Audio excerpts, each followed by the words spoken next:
Hey peeps. I decided I was gonna do something different with today's video and do a review of the newest tier 8 premium tank, the Emil 1951, using text to speech because why not? Currently, I have played 30 games in the tank, averaging an 84% win rate and 3025 damage. I usually play more games in a vehicle before I do a written review, but I feel like I have a solid enough grasp on this tank to accurately review how it performs. I'm gonna start with a more analytical review, looking at its stats and comparing it to the tech tree counterpart, the Emil 1. And then I'll go into my personal thoughts and feelings about the tank at the end. So, let's begin.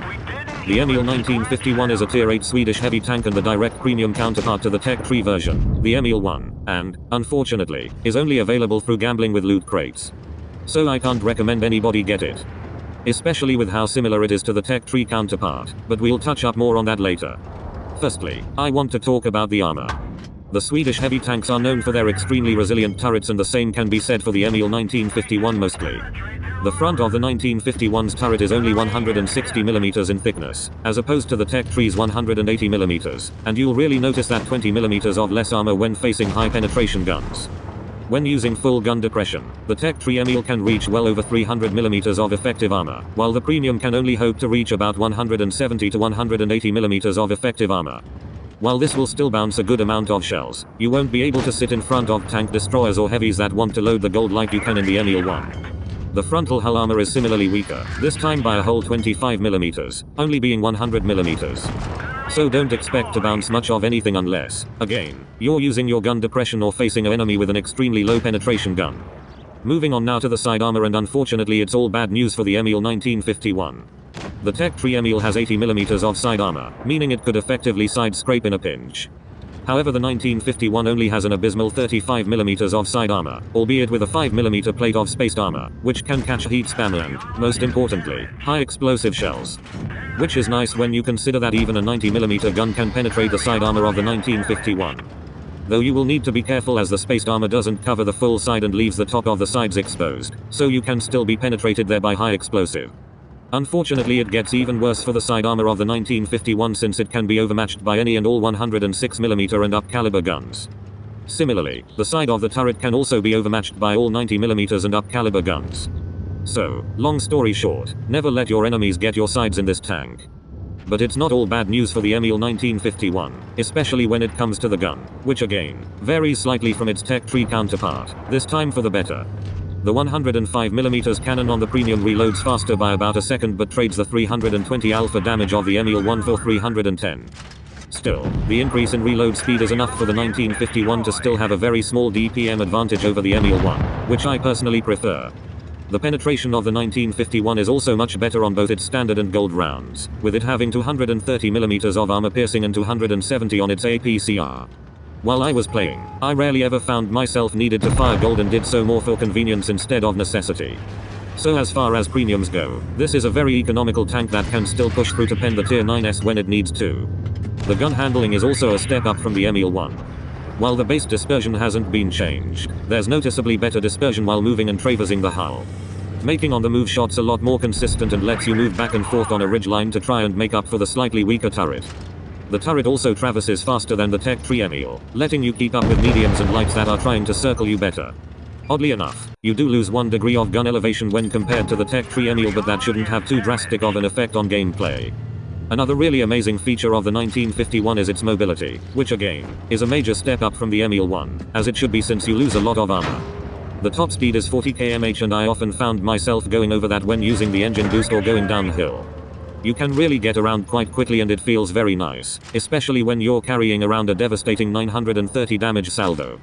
The reverse speed is also fantastic, just like all of the Swedish heavies, at 20 km/h, which lets you pull back and retreat very quickly.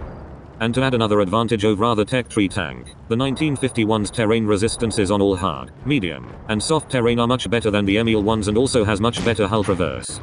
I really did feel like a medium while playing the 1951 sometimes. Now that we've gone through most of the statistics, I'd like to give my personal thoughts on the tank.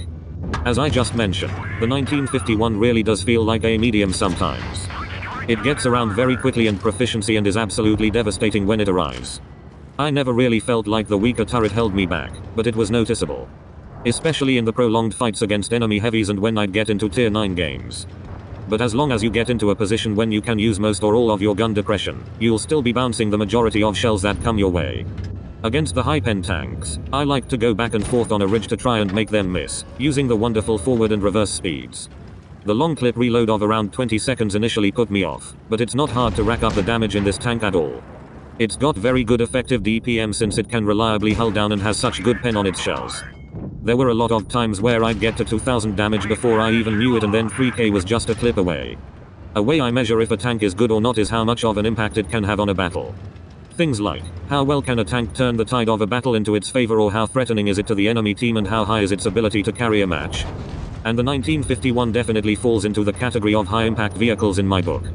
It has the mobility to move to anywhere it needs to on the battlefield and respond to new situations. There were a lot of times I was able to escape an enemy push and retreat back to my allies that I just couldn't have done in a slower tank. It can also get to aggressive early positions quickly and get ambushing shots on slower enemy tanks. It has enough armor to rely on and bounce the majority of shells that come its way, as long as you can find a hull down position. And it's got the gun that demands respect by any enemy you face. Even tier 9 tanks will be wary about pushing you. Nobody wants to eat 930 damage, especially not the poor tier 7s that you set your sights on. With high standard and gold penetration, you can effectively fight just about anything that you can encounter. Its only real weakness is the 20 seconds of downtime between 930 bursts, but that's not really caused any major issues for me yet. Especially when anything that does want to get aggressive with me, I can often outtrade with my clip. So to sum up, we have a mobile tank with usable armor and a terrifying gun. Nobody wants to be shot at by this tank, yet they may not have a choice since this tank can and will get into positions that are advantageous for itself and has enough armor to make it hard to get rid. That being said, I still can't recommend anybody pay more than the $5 double crate bundle for this vehicle. At the end of the day, it's far too similar to the Tech 3 Emil to warrant spending a load of money on.